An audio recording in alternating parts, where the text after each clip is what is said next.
A huge shady and immoral business of organ selling to foreigners has developed in China. Systematic, state-sanctioned organ harvesting from non-consenting prisoners of conscience, especially from Falun Gong prisoners of conscience, is happening today in front of our eyes. Is absolutely unacceptable and should be ended immediately.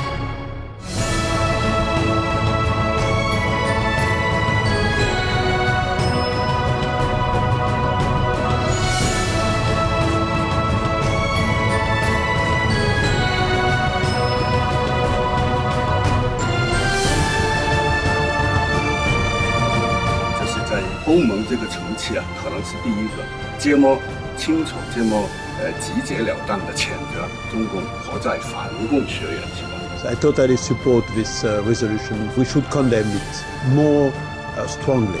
We ask the EU member states to condemn publicly the corrupt and immoral organs transportation business. it is the European Parliament's obligation to condemn decisively the actions of the Chinese government in this appalling issue that touches the core of human dignity and the fundamental right to life. The human life is as precious, as valued in China as elsewhere in the world. And this is exactly what we're going to say with this resolution. In December 2012, 15 international organizations and groups sent letters to the European Parliament asking them to pass this urgent resolution condemning the Communist Party of China's practice of harvesting the organs of prisoners of conscience. Concerning Falun Gong and human organ harvesting, this is especially shocking form. And I would say that we have to send a very clear message. For us, that is not acceptable. It must stop now, and it must stop everywhere and against anybody. The brutality of these allegations of forced organ harvesting crosses the line of what some people are able to accept. After the Nazi genocide of World War II, after the Soviet Union's iron fist rule and slaughter, it was thought that such savage acts against humanity had been relegated to the history books. It reminds me of the young Polish man who got out of Poland in 1941, having been into the death camps. And he went to London and he went to Washington to try and tell the Allies what was happening in the death camps. And a famous judge called Felix Frankfurter, who was himself Jewish, was asked by a journalist, "You did not believe what this young man was saying. You called him a liar." He said, no. I didn't say he was a liar. I just said, I cannot believe what he's telling me. And that's the real problem with this subject. In 2006, lawyer and former Canadian Secretary of State for the Asia-Pacific region, David Kilgour, and Canadian human rights lawyer David Matas launched an independent investigation into the forced organ harvesting of Falun Gong practitioners' organs. The allegation and our findings are shocking. I mean, to us, this is a form of evil we have yet to see on this planet. They compiled the detailed evidence and results they obtained into the book Bloody Harvest, The Killing of Falun Gong for Their Organs.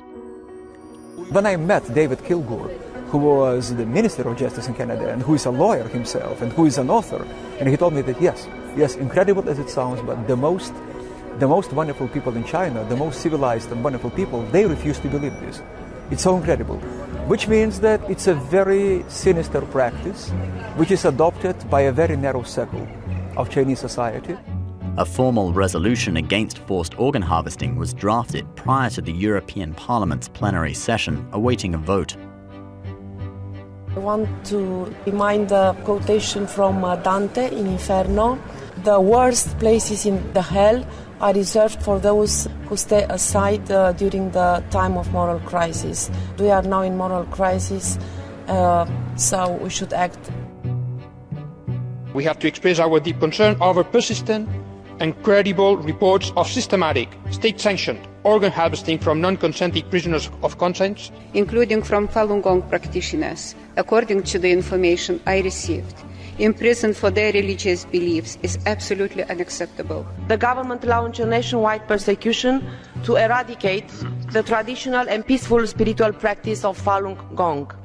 This follows the principles of truth, compassion, tolerance. Diese Organentnahme, ist schockierend und widerspricht jeglicher Vorstellung von menschlicher Würde. Že je pre mňa nepochopiteľné, že národ s takou bohatou kultúrou a civilizáciou vôbec začal s takýmto dekadentným prístupom k ľudskému organizmu.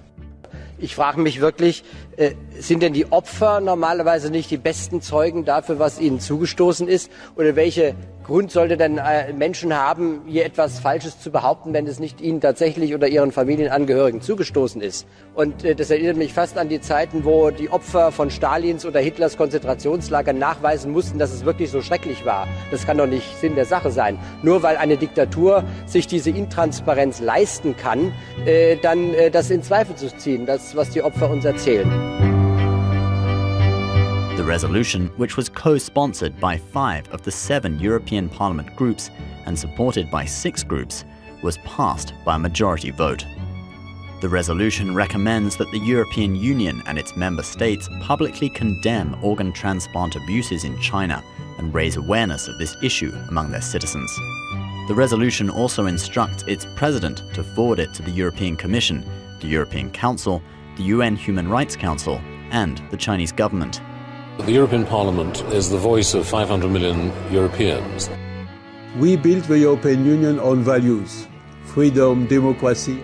This behavior is not accepted by the world community. Since the exposure of live organ harvesting in 2006, nearly a decade has gone by. We should have done it earlier, but I think we have learned very much during this process of support. And now we are much more clear about what is going on in China and much more determined to continue our support and express our solidarity toward our Chinese friends. This resolution is the decision of the European Parliament.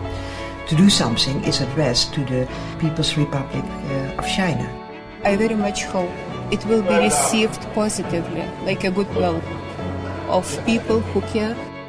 I understand that, and sometimes China, like Russia, thinks that the West is imposing, which is nonsense, of course, because I think that the West owes really much to China itself, to the courage of Chinese dissidents, Chinese writers and human rights defenders, people who were fearless and so courageous. It's something deeply universal, something that is related to, I would say, common denominator adopted by all civilized countries. 这个事情不是一个简简单单的政党之间的政治问题，其实这个问题是关系到全人类的以后未来的生存。因为人类社会没有最基本的道德观念是很难运转。